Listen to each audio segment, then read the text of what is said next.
안녕하세요. 즐거운 책방입니다. 네, 오늘 소개해드릴 책은요. 마음챙김이라는 책이에요. 마음챙김. 마음이 삶을 어디까지 바꿀 수 있을까? 그런 내용의 책이에요. 마음챙김. 이 책은 엘렌 랭어라는 심리학과 교수님이 쓰신 책이에요. 하버드 대학교의 심리학과 교수이신데요. 이분이 마음챙김의 어머니라고 할 정도로 정말 유명하신 분이세요. 여성 최초로 그 하버드 대학교 심리학과에 종신 교수직을 임용되었고요. 교수직에 임용되었고, 그리고 또 40년 넘은 세월 동안 통제력에 대한 환상, 마음챙김과 노화, 그리고 스트레스, 의사결정, 그리고 건강 등 주제로 11권이 넘는 그런 책들을 쓰셨고요. 또 200편이 넘는 연구 논문을 쓰셨어요. 어마어마하죠? 네. 그래서 이 책도 되게 오래전에 쓴 책인데 다시 편찬돼서 새롭게 나온 거예요. 그래서 이 책이 처음에 쓰신 거는 1989년에 쓰신 책이에요, 이 책이. 그런데 다시 이제 재편해서 2015년에 나온 책이에요, 이 책은. 그래서 그런지 이 책 내용에 정말 연구 사례가 많아요. 사례가 많고 그런 과학적인 그런 실험들을 통해서 어떻게 마음 챙김으로 인해서 어떤 변화가 생기고 어떤 삶이 바뀌는지, 그리고 마음을 놓침으로 인해서 어떻게 삶이 변화하는지 그런 부분에 대해서 나오거든요. 그래서 1편과 2편이 1장과 2장으로 나눠져요. 마음 챙김과 마음 놓침. 그렇게 딱 두 분야로만 분리돼서 그 마음 챙김에 대한 내용, 마음 놓침에 대한 내용으로만 집중적으로 다룬 책이에요. 이 작가님을 저도 알게 된 것이 다른 심리학 책이나 아니면 마음 관련된 책들을 많이 소개를 해드렸잖아요. 그러면 그 책 속에서 참고 문헌으로 많이 나왔어요. 이 교수님이 쓰신 글들이 참고 문헌으로 참 많이 나왔어요. 그래서 궁금했어요. 이분이 도대체 어떤 분이신가? 어떤 책을 쓰셨나? 궁금해서 저도 이 책을 읽게 되었는데, 우리가 마음을 챙기는 순간도 있지만 마음을 놓치는 순간도 있거든요. 그런데 생각보다 마음을 놓치는 순간들이 많다는 걸 알았어요. 이 책을 보면서. 살면서 마음을 놓치고 그냥 넋놓고 내 마음을 챙기지 않고 살아가는 시간들이 뭐 순간순간 있을 수 있죠. 충분히 있다고 생각하고, 하지만 하루를 일과를 생각했을 때 아주 작은 부분이라고 생각을 했어요. 현실에 충실하고 열심히 살려고 노력하고, 그러기 때문에 내가 놓치는 순간이 그렇게 많지 않을 거라고 생각을 했거든요. 그런데 생각외로 많더라고요. 이 책을 보면서 알았어요. 아, 그게 마음을 놓치는 순간이었구나. 시간들이었구나. 그런 것을 알게 되었어요. 그리고 어, 마음을 챙김으로 인해서 불교에서는 그렇게 이야기를 하죠. 깨어 있다고. 마음이 깨어 있는 그런 시간들을 보내라고 하잖아요. 지금 이 순간, 지금 현재의 시간에 깨어 있으라고 하잖아요. 그런 것처럼 똑같이 마음 챙김이 깨어 있으라는 그런 상태를 이야기하거든요. 여기에 마음 챙김과 마음 놓침의 그런 상태에 따라서 삶이 어떻게 변화했는지 그 부분에 대한 연구 사례가 있거든요. 그 부분을 소개를 해드릴게요. 이 엘렌 랭어 교수님이 그 동료하고 같이 연구를 한 사례예요. 어느 요양원에 가서 그 요양원에 계시는 노인분들을 대상으로 한 연구였어요. 코네티컷의 한 요양원에 거주하고 있는 노인분들에게 A 집단과 B 집단으로 나눠서 비슷한 그런 상황의 노인분들에게 A 집단에게는 그런 실내에서 키우고 싶은 화초를 선택해서 가져가라고 했어요. 그래서 자신이 그런 키우고 싶은 화초를 골라서 가져가고, 그리고 또 자신이 뭐 하고 싶은 것을 소소한 그런 일들이 있죠. 그러한 것들 스스로가 결정을 해서 선택을 하라고 지시를 했어요. 그리고 한쪽은 그냥 요양원이니까 다 보조를 다 해주잖아요. 옆에서 요양사 그 직원분들이. 그렇기 때문에 그렇게 생활을 하고 일상적인 요양원에서의 생활을 하고 그렇게 시간이 1년 반이 지난 다음에 다시 찾아갔어요.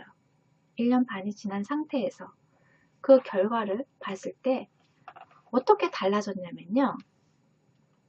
화초를 책임지고 키워야 했던 노인들 그리고 선택권을 어느 정도 선택권을 쥐어줬던 그런 노인들은 쾌활하고 활동적으로 정신이 맑은 상태에서 생활하는 그런 생활을 하고 있었어요. 그리고 사망률이 낮았어요.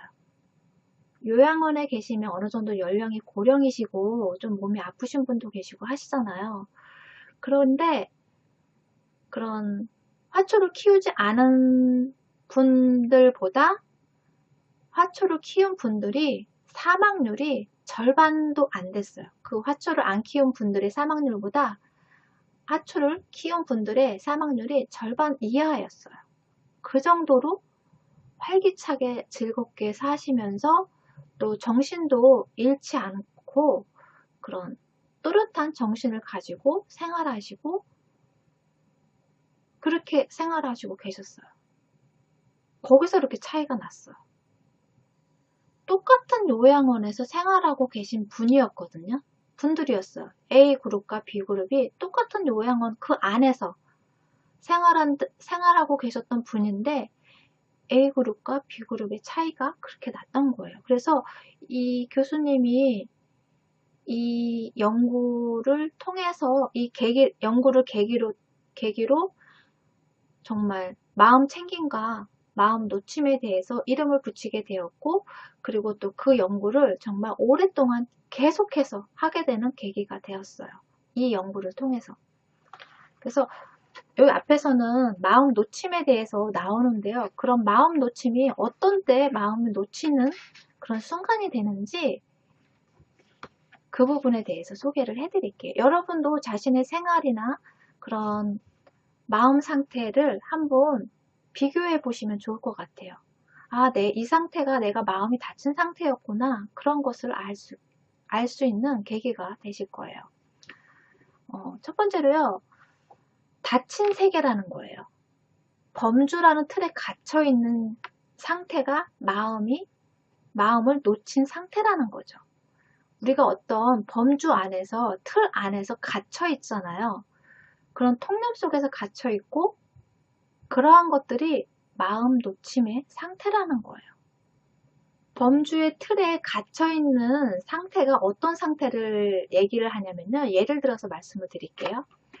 어떤 남자가 새벽 2시에 문을 두드리는 거예요. 그래서 문을 열어봤어요. 했더니 완전히 모피코트에 보석 주렁주렁 달리고 완전히 그냥 부티나는 어떤 남자가 죄송하다고 하면서 미안하다고 하면서 자신이 게임을 했는데 어떤 물건을 가져오는 거를 게임을 한 거예요. 그런데 그 물건이 뭐냐면 나무로 된 걸로 가로가 90cm, 세로가 210cm 되는 그런 나무를 구해서 가지고 가는 거였어요. 그래서 그 나무가 있냐고 혹시 그 나무가 있다면 자기가 그 보답으로 1만 달러를 주겠다고 이야기를 했어요. 1만 달러면 큰 돈이잖아요. 그런데 아무리 생각해도 그게 없는 거예요. 이 집주인이 생각을 하는데 돈을 정말 줄 것 같은데 이 남자가 정말 부티나갖고 그 정도의 능력을 가지고 있을 것 같은데 그 나무만 있으면 그 1만 달러를 벌 수가 있는데 아무리 생각해도 생각이 안 나더래요. 그래서 없다고 그렇게 해서 이제 되돌려 보낸 거예요. 그리고 나서 그 다음날 아침에 어느 길을 가다가 어느 공사장 이렇게 근처를 갔나 봐요. 그런데 거기 커다란 나무가 있더래요. 그래서 보니까 대략 그 정도 되더래요. 90cm에 세로가 210 정도 되는 그 정도 사이즈 이렇게 나무가 있더래요. 그렇게 알고 봤더니 그게 문짝이었어요. 문짝 사이즈였어요.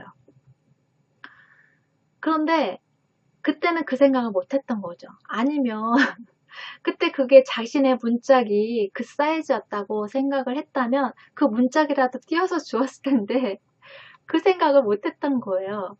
그런 것처럼 우리가 그 틀 안에 갇혀서 그 외의 것을 충분히 그 사이즈로 다양한 물건들이 있을 수 있잖아요. 그런데 그 생각을 못하고 그냥 나무판 그 사이즈만 생각을 했던 거죠. 문 사이즈라고 생각을 못하고. 그런 것처럼 어느 틀 안에, 범주 안에 갇혀져 있는 그런 생각들, 그런 생각들이 마음 놓침의 상태라는 거죠. 그런 속성이, 마음 놓침의 속성이 들어가 있다는 거예요. 그 틀 안에 갇혀 있다는 것이. 그리고 자동 행동, 생각하지 않고 반응하는 사람들.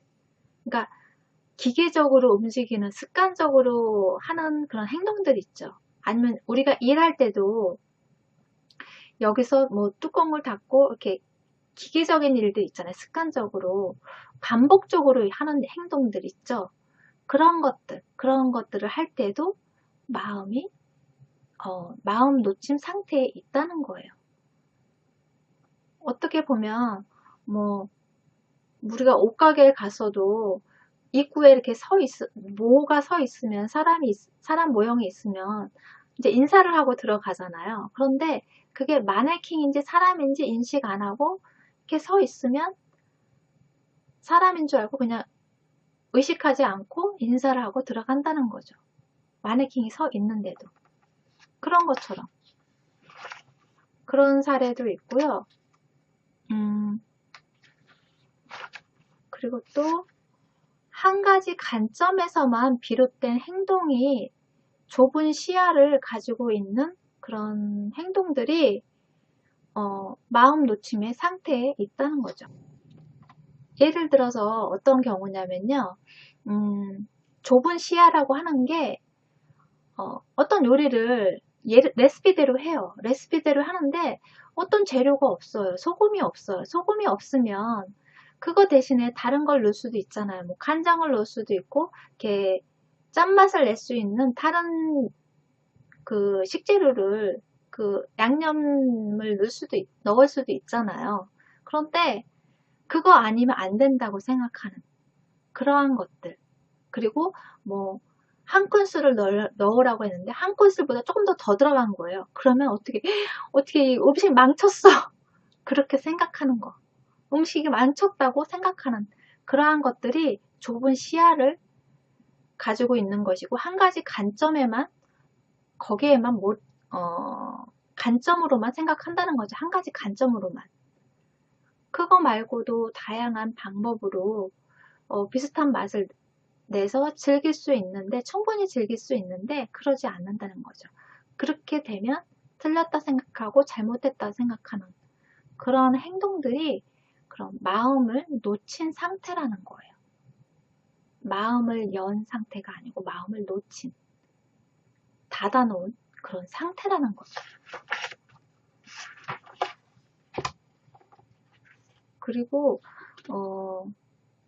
숙련된 그런 전문가, 생각 없이 숙련된 전문가들 있죠.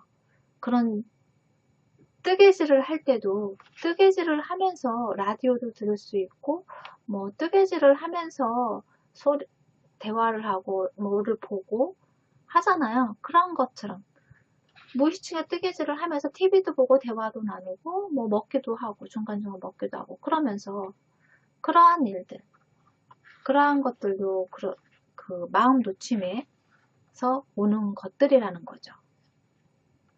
그리고 선입견도 마음 놓치는 그런 요소 중에 하나라는 거예요.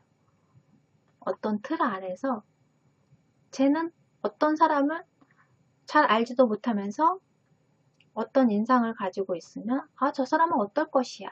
그런 선입견을 가지고 있잖아요. 어떤 직종에서 일하면 그 사람은 뭐 어떤 성격을 가지고 있을 거야. 그런 식으로 이렇게 보지 않고 직접 경험해 보지 않고 판단하는 그러한 선입견들. 그리고 자원이 한정되어 있다는 믿음도 마음을 닫는, 마음을 놓친 상태에 있다는 거예요. 왜냐하면 예를 들어서 뭐 IQ 검사를 했어요. IQ 검사를 했는데 아주 높게 나와서 그러면 저 사람은 영재야. 그렇게 생각하고 IQ가 낮게 나오면 나는 미숙해. 약간 부족해. 난 암기는 안 될 거야. 난 공부는 못 할 거야. 그렇게 단정지어서 생각을 하잖아요. 그런 것처럼 IQ는 변화할 수 있는데 그거를 생각을 안 하고 그 한 번 나온 결정에 대해서 제한을 두는 거죠. 한정되어 있다고. 나는 거기까지밖에 못한다고. 그렇게 생각을 하는 거예요. 충분히 더 성장할 수 있고 키울 수 있는데 그렇게 생각을 안 하는 거죠. 여기서 한정된 자원에 대한 이야기 중에 돈 이야기가 나오거든요. 그 부분을 소개를 해드릴게요. 대다수의 사람은 돈이 한정된 자원이라고 느낀다. 하지만 여기에서조차도 과연 돈이 문제의 핵심인지 의심해 볼 필요가 있다. 왜 돈이 더 많아야지 좋을까?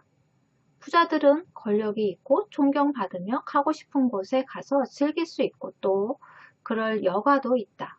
더 빠른 자동차와 더 좋은 음식을 살 수도 있다. 하지만 인간의 기본적인 몇몇 욕구가 충족되고 나면 그 다음에 추구하는 것은 뭐냐면요. 정신적인 것. 정신적인 것이라는 거예요. 기본적인 어느 정도의 욕구가 충족이 되면 그 다음에 원하는 것, 추구하는 것이 뭐냐면 정신적인 것이라는 거죠. 우리의 욕망 뒤에 있는 것이 무엇인지 곰곰이 따져본다면 대다수의 경우에는 우리가 원하는 것, 그러니까 사랑, 보살핌, 신뢰, 품위, 즐거움, 그런 같은 것, 그런 것들을 타협 없이도 얻을 수 있다는 거예요. 타협은 우리가 원하는 대상이 충분하지 못할 때에만 필요하다. 만약 우리가 인생에서 귀중한 것들이 한정되어 있다고 인식하지 않는다면 아마도 현재의 경직된 범주들을 그렇게 고집스레 고수하지는 않을 것이다.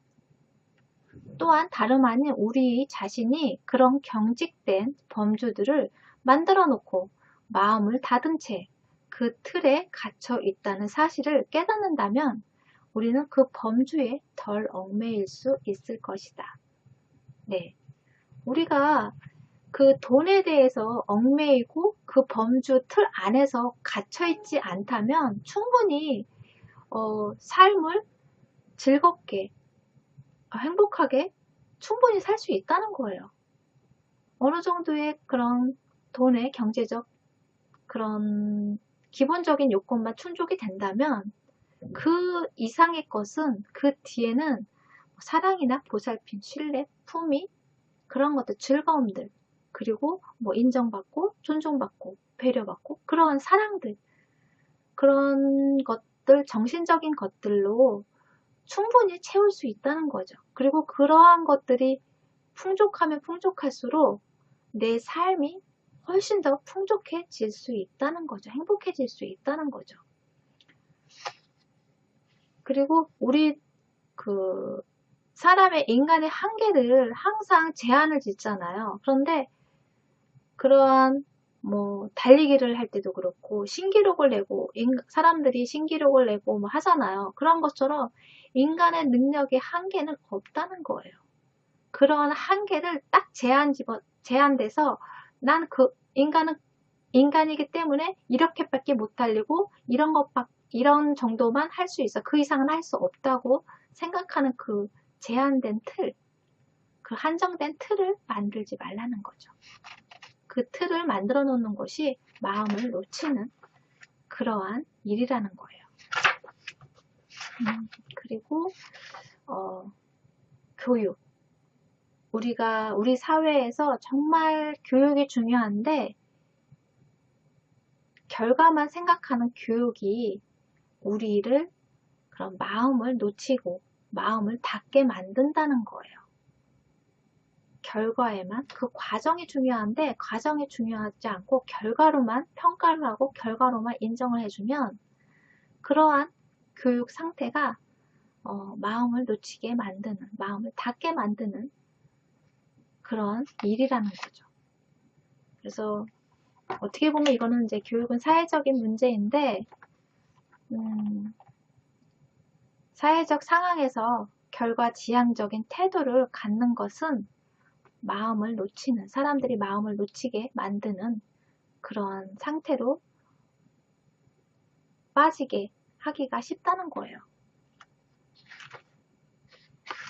그래서 여기 또 그 뒤에도 좀 여러 가지가 나오는데, 여러분이 한번 자신의 생각은 어떤지, 자신의 마음 상태가 지금 말씀드린 것 중에서 해당되는 부분이 얼마나 되는지, 내가 생활하면서 순간순간, 아, 이렇게 그냥 그 하루를 마음을 놓쳐놓고 챙기지 않고 닫아놓고 생활했구나 하는 시간들이 아마 생각보다 많으실 거예요. 저도 그랬거든요. 그래서 마음을 놓치지 마시고 마음을 열어놓고 챙김으로 인해서 내 삶을 훨씬 더 폭넓게 자유롭게 살아갈 수 있는 그런 여러분이 되셨으면 좋겠어요. 뒤에 내용을 이어서 다음에 소개를 해드릴게요. 구독과 좋아요도 부탁드릴게요. 지금까지 들어주셔서 감사합니다. 다음 시간에 또 만나요.